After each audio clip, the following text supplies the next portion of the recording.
तो हेलो दोस्तों, क्या आप अपने घर या दुकान पर सोलर सिस्टम लगवाने का सोच रहे हैं? तो जरूर जानिए कि सोलर लगाते वक्त किन बातों का ध्यान रखना चाहिए और कौन सी गलतियां नहीं करनी चाहिए। तो अगर आपका कोई सा भी डाउट रह जाता है इस वीडियो में तो आप कमेंट करके पूछ सकते हैं, हम कमेंट का रिप्लाई जरूर करेंगे। तो चलिए स्टार्ट करते हैं इस वीडियो को हम। तो दोस्तों, हमारे जो सोलर हैं 3 स्थानों पर लगते हैं। एक तो रूफ टॉप हो गया, टीन शेड हो गया और ग्राउंड माउंट हो गया। तो सबसे पहले हम इस वीडियो में जानेंगे रूफ टॉप पे क्या क्या गलतियां हमें नहीं करनी चाहिए और क्या क्या चीज़ों का ध्यान रखना चाहिए। तो सबसे पहले तो हम स्ट्रक्चर के बारे में बात करेंगे।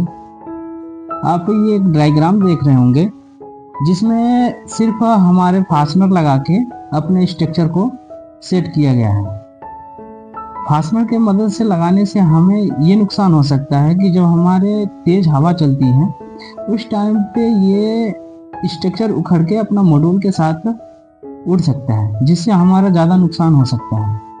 इसके जगह पे हमें क्या करना, अपना स्ट्रक्चर के जगह पे सीमेंट का एक फार्मा बना लेना चाहिए 300 बाई 300 mm का, जिससे हमारा स्ट्रक्चर पे लोड ज़्यादा बन जाता है, जिससे हवा तेज चलने के बाद भी हमारा स्ट्रक्चर नहीं उड़ता है।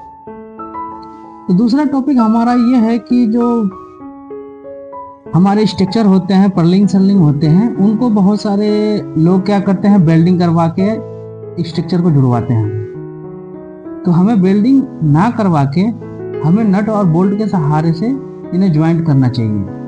नट और बोल्ट के सहारे ज्वाइंट करने से हमारी मजबूती ज़्यादा बन जाती है और पर्लिंग के साथ उड़ने का चांस बहुत कम हो जाता है। अगर उसी जगह पे हम वेल्डिंग करवाते हैं तो वेल्डिंग क्या होता है कि 1 साल 2 साल 5 साल के बाद जंग खा के लोहे को कमजोर कर देती है, जिसके वजह से हमारा लोहा कमजोर होने के बाद हमारे मॉड्यूल उड़ने के चांसेस ज़्यादा हो जाते हैं। तो अब हम जानेंगे कि एलए हमारा इंस्टॉल कैसे करना चाहिए। बहुत सारे लोग क्या करते हैं, एलए को अपने छत के ऊपर ही रख के इंस्टॉल कर देते हैं फास्टनर के मदद से। ये तरीका बिल्कुल गलत है, क्योंकि जब भी हमारी आसमानी बिजली इसके ऊपर गिरती है उस टाइम पे हमारी बिल्डिंग में पूरी बिल्डिंग में करंट आने का चांसेस होता है।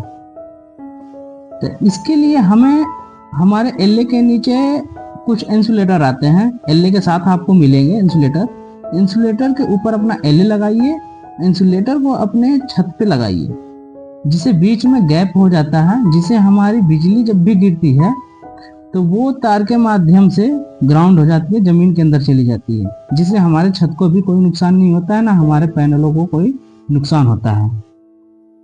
दोस्तों, अब हम जानते हैं कि हमें मॉड्यूल में M2M लगवाना क्यों जरूरी है। तो बहुत सारे लोग ऐसे होते हैं जो मॉड्यूल लगाते time module to module earthing नहीं करते हैं। इस कंडीशन में हमारा ये दिक्कत आ जाती है कि जब भी हमारे किसी मॉड्यूल के अंदर करंट लीकेजिंग चालू हो जाती है, जिसके वजह से हमारे एक मॉड्यूल की वजह से मेरे सारे के सारे मॉड्यूल जल सकते हैं, सारे के सारे मॉड्यूल ख़राब हो सकते हैं। अगर हम इस जगह पे M2M लगाते हैं, मॉड्यूल टू मॉड्यूल अर्थिंग करते हैं, तो जो भी हमारे मॉड्यूल से बिजली लीकेज होगी वो हमारा सीधे ग्राउंड हो जाती है, जिससे हमारे पैनलों को ज़्यादा नुकसान नहीं होता है। तो अब जानेंगे दोस्तों कि हमारी जो डीसी स्ट्रिंग होती है उसे ड्रेसिंग करना बहुत ज़रूरी होता है। बहुत सारे लोग क्या करते हैं कि डीसी को अपने छत के ऊपर रख के लेके चले जाते हैं, जिससे हमारे करंट वंट लगने का चांसेस ज़्यादा हो जाता है और इंसुलेशन फॉल्ट आने का ज़्यादा बन जाता है। इसका प्रॉपर तरीके से करने का एक तरीका है कि हमें कंड्यूट पाइप के अंदर ही अपना केबल लेके जाना चाहिए।